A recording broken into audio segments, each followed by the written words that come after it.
Did you know that one of the greatest boxers in history fought most of his career while legally blind, and still defeated everyone put in front of him? This is the forgotten story of Harry Greb, a man who fought over 300 times, conquered 5 weight divisions, and beat 18 world champions, all while hiding a secret that would have ended most careers. Stick around, because what you're about to hear will change the way you look at boxing forever. Harry Greb was born on June 6, 1894, in Pittsburgh, Pennsylvania, to a working-class immigrant family. Like many young men of the early 20th century, life was tough. America was industrializing, steel mills were booming, and boxing was one of the few ways a poor kid could rise out of poverty. Harry wasn't the biggest guy in the ring. At just 5'8" and around 160 pounds, he didn't look intimidating. But what he lacked in size, he made up for with ferocity. From the very beginning, Greb fought like a man possessed. He earned the nickname, the Pittsburgh Windmill, because of his unrelenting style, throwing hundreds of punches per round, overwhelming opponents with a storm they simply couldn't escape. Visual, archival photos of early Pittsburgh steel mills, young boxers training in gritty gyms. By 1913, Greb had turned professional, and it was clear he was special. Unlike many fighters of his era who relied on a single big punch, Greb was relentless volume and speed.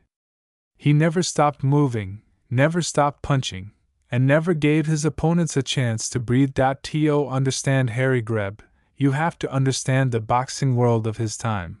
This was the era of Jack Dempsey, Gene Tunney, and Jack Johnson. The heavyweight division got the spotlight, but the middleweights and light heavyweights were filled with killers. Fighters often fought 20, 30, even 40 times a year. And Greb? He fought them all. Harry Greb's career would eventually total almost 300 recorded fights. But historians say the real number could have been closer to 400, since many bouts weren't properly documented. And here's the shocking part. He didn't just fight often, he fought the very best. And he beat almost all of them. He beat Gene Tunney, who would later go on to defeat Jack Dempsey and become heavyweight champion. He defeated Tommy Loughran, a future Hall of Famer. He beat Mickey Walker, another legend. He took on men much bigger than him, light heavyweights and even heavyweights, and still walked out victorious. This was a man who refused to take an easy fight. But behind all the glory, Harry Greb was hiding a secret. In 1921, during a fight against Kid Norfolk, Harry suffered a serious eye injury. Accounts vary.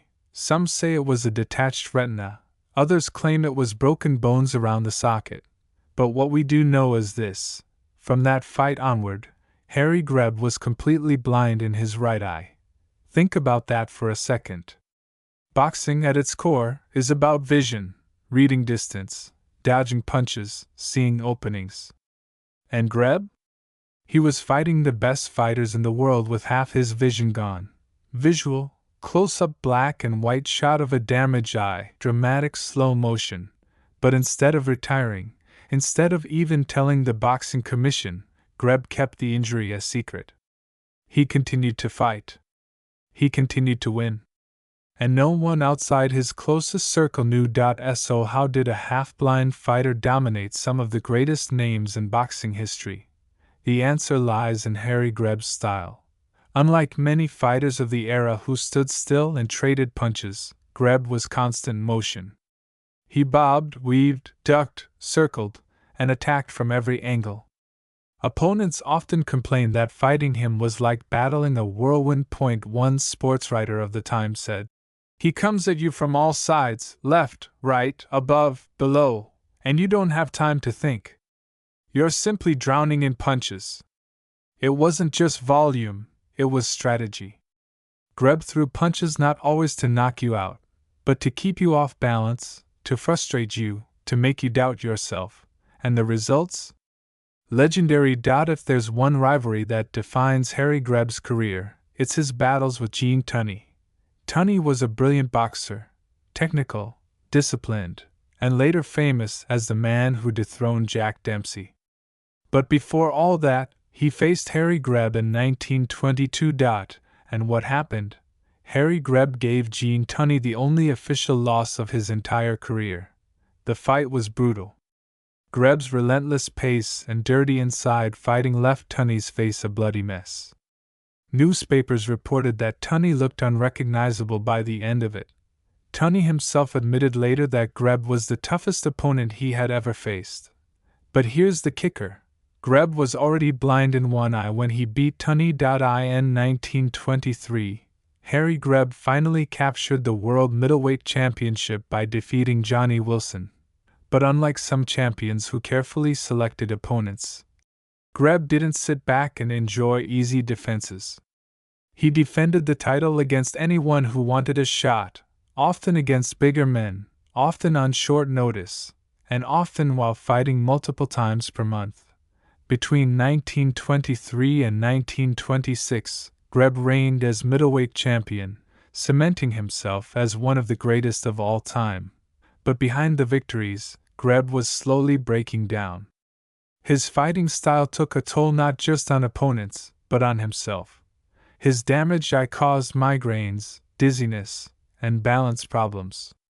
He often fought injured, with broken bones or cuts, because fighting was the only way he knew to survive. And remember, this was the 1920s. No modern medicine. No advanced protective gear. No safety regulations. Every time Greb stepped into the ring, it wasn't just about winning, it was about survival. By 1926, Harry Greb's body was failing him. He lost his middleweight title to Tiger Flowers, the first African American to win the middleweight crown. It was a historic fight, but for Greb, it marked the beginning of the end. In 1926, at only 32 years old, Harry Greb went into surgery to repair damage to his nose and respiratory system, injuries caused by years of brutal fighting. But tragically, complications during the operation led to heart failure. Harry Greb died on October 22, 1926. He was just 32. Harry Greb's death shocked the boxing world. But with no surviving film of his fights, only photographs and written accounts, his legacy slowly faded from public memory. Yet boxing historians agree, he fought more often than almost anyone in history. He beat more champions than many modern legends combined. He did it all while blind in one eye. Sports Illustrated once ranked him as the 7th greatest fighter of all time. Ring magazine consistently lists him in the top 10. But ask the casual boxing fan today, and most have never even heard of him. And maybe that's the greatest tragedy of all. Harry Greb fought over 300 times, defeated the greatest fighters of his generation, and did it while carrying a secret that would have ended most careers. The Pittsburgh Windmill may be forgotten by many, but his story remains one of the most incredible in boxing history. If you enjoyed this deep dive into a forgotten legend, hit that subscribe button because we've got more untold stories from boxing's past coming your way.